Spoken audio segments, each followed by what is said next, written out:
Pois saudamos unha semana máis no noso magazín o concelleiro responsable de Desenvolvemento Sostible e Medio Natural no Concello de Pontevedra, Iván Puentes. Señor Puentes, que tal? Moi bo día.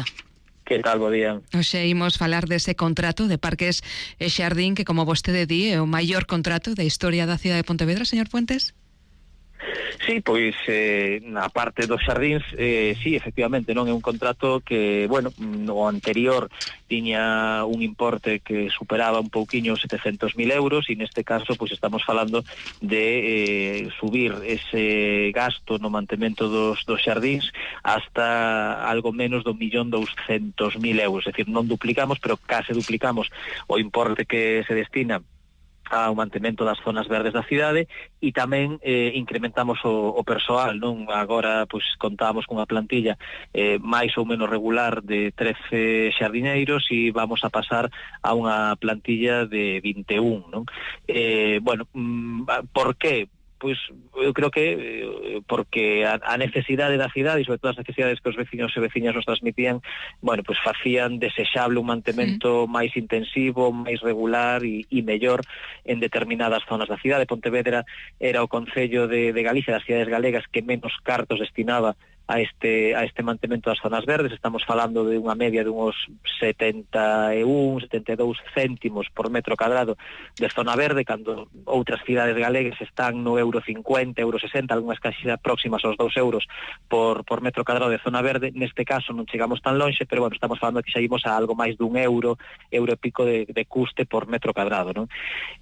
Por tanto, o que esperamos é que, insisto, isto nos permita facer algo máis que cortar a erva e ter os xardíns mínimamente decentes, sino ir a unha xardinería algo máis vistosa, algo máis intensiva, e en zonas que estaban fora do contrato anterior, porque tamén este contrato que fai ampliar as zonas que cubre, penso, por exemplo, no caso de Monteporreiro, non? Pois que agora se incorporan ao novo contrato, garantizar que esas zonas teñen tamén un tratamento perfectamente reglado, regular, que cada 2-3 semanas estarán os xardineiros ali cortando a erva e tratando ese xardíns e, por tanto, bueno, pois terán un aspecto, unha estética e unha conservación pois moito mellor da que temos neste momento. Suporá, entón, señor Puentes, un enorme salto cuantitativo e cualitativo nas conservación das zonas verdes da nosa cidade. Sí, eu espero que sexa así e que, por exemplo, pois outra cousa importante que se introduce neste contrato, non, as podas das árbores, ata agora non estaban incluídas no contrato de xardíns e, por tanto, cada vez que había algún problema con algunha árbore, pois se facía unha contratación externa, se interviña sobre esa árbore e, sobre todo, salvo en zonas moi concretas como a Alameda ou as Palmeiras, onde sí temos un chequeo regular, sobre todo por unha cuestión de seguridade, xa non, pero un chequeo regular de como están esas árbores, no resto da cidade moitas veces pois tiñamos que actuar a golpe de chamada dos veciños e veciñas porque tiñan unhas ramas que lles molestaban na ventana ou porque tiñan calquera tipo de inconveniente cos árbores da súa zona, non? Agora incorpórase o mantemento das árbores, salvo as de gran porte, pero incorpórase o mantemento das árbores ao contrato de xardíns e, por tanto, tamén esas árbores estarán chequeadas regularmente, terán as súas podas de xeito regular e estou seguro que tamén estas molestias que tiñan moitos veciños e veciñas pois veránse reducidas e tamén lles garantiremos un mellor servicio desde este punto de vista. Cando empezarán con estos servicios, señor Puentes? Bueno, pois estamos, nos aí tamén fixemos 2 lotes, digamos, para que se nos entenda, dous contratos dentro dese gran contrato xeral, non? Un que é o habitual, o regular e o normal, reservado pois para unha empresa ordinaria, e outro que supón algo máis de 150.000 euros ao ano dese 1.200.000, non?